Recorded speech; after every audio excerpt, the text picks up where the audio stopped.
Shalom, kita akan mempelajari Alkitab mengenai kelahiran Yesus. Untuk itu ada 4 pertanyaan dalam konteks Alkitab sehubungan dengan Natal. Yang pertama, apakah Yesus lahir di kandang domba? Yang kedua, apakah 3 orang Majus atau orang-orang Majus? Yang ketiga, apakah setelah melahirkan Maria tetap perawan? Yang keempat, apakah Yesus lahir pada bulan Desember? Mari kita kembali kepada Alkitab. Apakah Yesus lahir di kandang domba? Kata palungan yang ada di dalam Lukas 2 ayat 16, apakah itu mengindikasikan adanya kandang domba? Kita lihat di dalam Kejadian 24 ayat 20, ada kata palungan di sana, ya.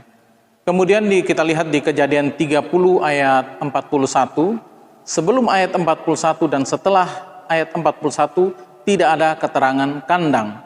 Kemudian di Keluaran 2 ayat 16, sebelum ayat 16 dan setelah ayat 16-nya pun tidak ada keterangan kandang. Jadi kata palungan sama sekali tidak mutlak mengindikasikan adanya kandang domba. Apakah Yesus lahir di kandang domba? Kata kandang domba tidak tertulis dalam kisah kelahiran Yesus Kristus.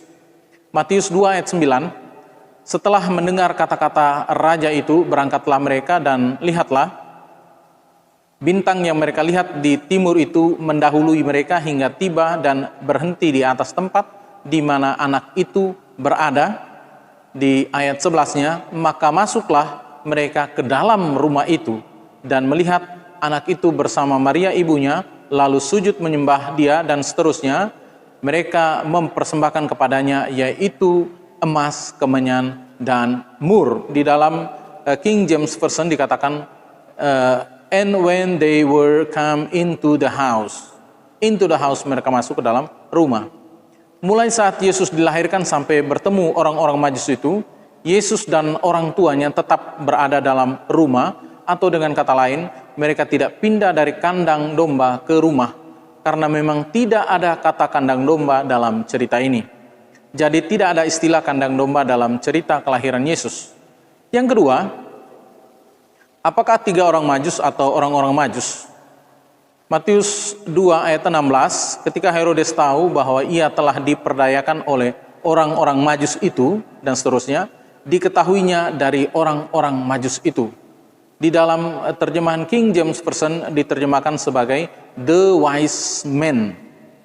Ya, the wise men itu berbentuk jamak, kalau bentuk tunggalnya wise man, tulisan man. Jadi di dalam terjemahan King James Version diterjemahkan sebagai wise men atau jamak atau orang-orang Majus, tidak menunjukkan suatu angka tertentu.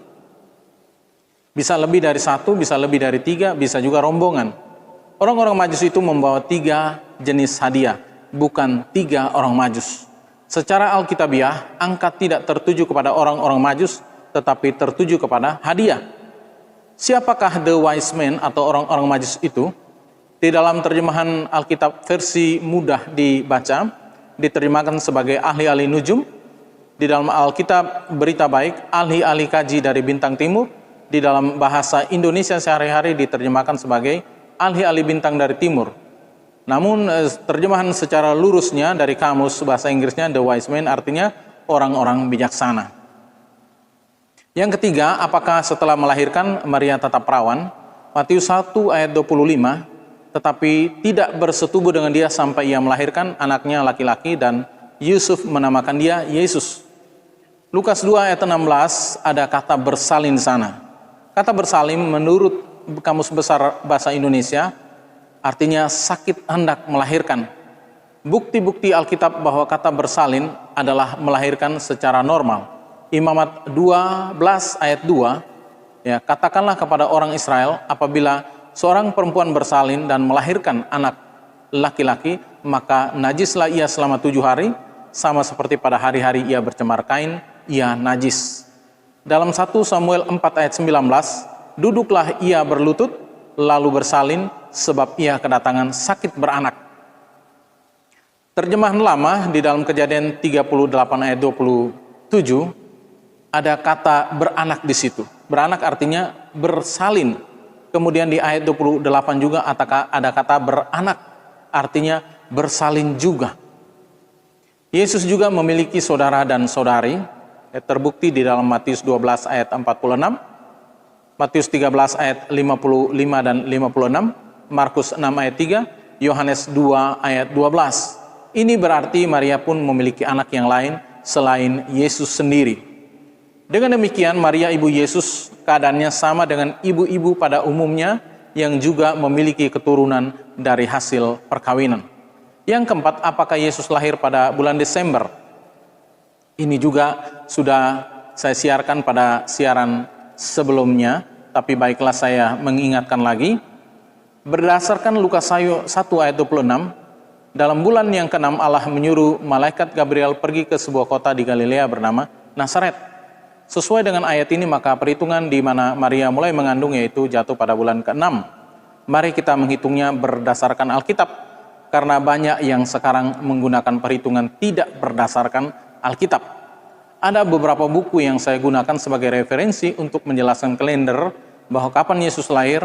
Yang pertama adalah Alkitab edisi studi, halaman 792. Kemudian di dalam buku penuntun alat peraga baru, halaman 254. Yang berikutnya adalah Good News Bible atau Today's English Version, halaman 490, dan yang terakhir adalah Alkitab New International Version. Ini halaman 139. Ada 4 buku tersebut. Buku-buku ini menjelaskan demikian. Ada 2 macam kalender, yaitu civil calendar dan sacred calendar. Perhitungan 2 kalender ini memang berbeda, ya. Misalnya bulan 1 atau Januari, maka untuk perhitungan kalender sekarang jatuh pada September atau Oktober. Jadi setengahnya September dan setengahnya Oktober. Demikian juga pada bulan-bulan berikutnya. Mari kita lihat tabel yang digambarkan di papan tulis ini. Civil calendar, kita lihat ini bulan 1, bulan 2, 3 dan seterusnya 12. Bulan 1 ini etanim. Untuk kalender sekarang September, Oktober. Inilah tahun baru yang dirayakan oleh orang-orang Israel, atau namanya Rosh Hashanah pada bulan etanim ini. Kemudian nama-namanya ini Bul, Kislev, Tebet, Shebat, Adar, Nisan, Ziv, Sivan, Tammuz, Ab, dan Elul. Ya, ini saudara tinggal menghitung September, Oktober, November, dan seterusnya jatuh pada Agustus, September, dan kembali lagi. Ya, dengan menggunakan kalender ini, berdasarkan ayat Lukas 1 ayat 26 tadi, ya, maka kelahiran Yesus tepat pada jatuhnya pada bulan Kislev atau bulan 3 untuk kalender sekarang adalah November Desember. Dan kebanyakan orang menggunakan perhitungan kalender, civil kalender ini untuk perhitungan kelahiran Yesus. Ya, bahwa Maria mulai masa mengandung pada bulan yang ke-6 atau nama Ibraninya adalah Adar, ya. Ya. Jadi nanti saya ulangi lagi, perhitungan 9 bulan ke depan akan jatuh pada bulan Desember. Ya, coba mari kita menghitung bulan ke-6 atau Adar, Februari, Maret, ya. Maret ke April 1, April ke Mei 2 dan seterusnya. 3, 4, 5, 6, 7, 8, 9 tepat jatuh pada Desember. Masalahnya adalah civil calendar ini adalah kalender yang ada sekarang yang secara umum dipakai, yang ada di setiap rumah kita, di sekolah-sekolah, di kantor, dan di mana saja, dan lain-lain. Dengan kata lain, perhitungan kalender ini belum dipakai pada saat kelahiran Yesus. Saya ulangi, kalender ini, ya, civil calendar ini belum dipakai pada saat kelahiran Yesus. Nah, mari kita lihat pada kalender yang kedua, yaitu secret calendar. Nah, kalau civil calendar ini, kita lihat tidak ada acuan Alkitabnya. Sedangkan di secret calendar ini saya taruh hanya satu ayat saja, tapi sebetulnya ada beberapa lagi dan masih banyak lagi. Berdasarkan Lukas 1 ayat 26 tadi, maka kehamilan Maria mulai terhitung pada bulan yang ke-6 atau Elul. Untuk kalender sekarang Agustus, September. Di dalam Nehemia 6 ayat 15 nama bulannya, ya. Maka untuk perhitungan 9 bulan ke depan nanti akan jatuh pada bulan ketiga. Di sini bulan ketiga Desember. Tetapi di sini bulan ketiga, Mei Juni, ada di dalam Ester 8 ayat 9 nama bulannya itu.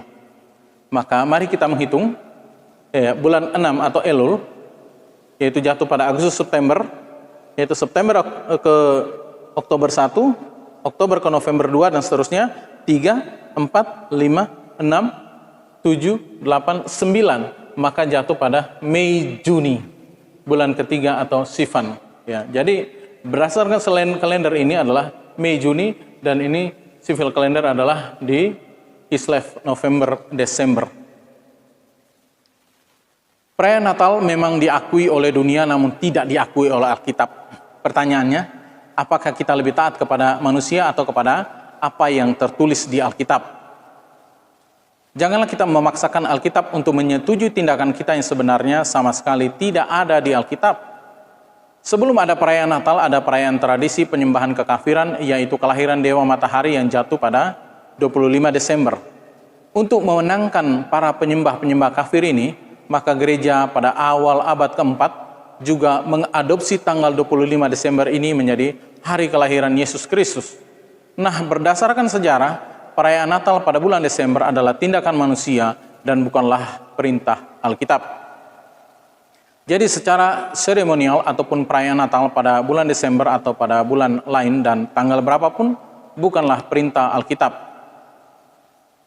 Kesimpulannya, yang pertama, Alkitab tidak mencatat adanya kelahiran Yesus pada 25 Desember dan di kandang domba. Kata kandang domba sendiri tidak tertulis di Alkitab. Yang kedua, rombongan orang-orang Majus membawa 3 jenis hadiah, karena Alkitab tidak menyebut angka tertentu untuk jumlah orang Majus. Yang ketiga, keperawanan Maria hanya pada masa kehamilan, tetapi pada saat melahirkan Alkitab menjelaskan Maria bersalin, yaitu melahirkan anak secara normal. Demikianlah pembahasan seputar Natal. Mari kita kembali kepada Alkitab. Tuhan Yesus memberkati.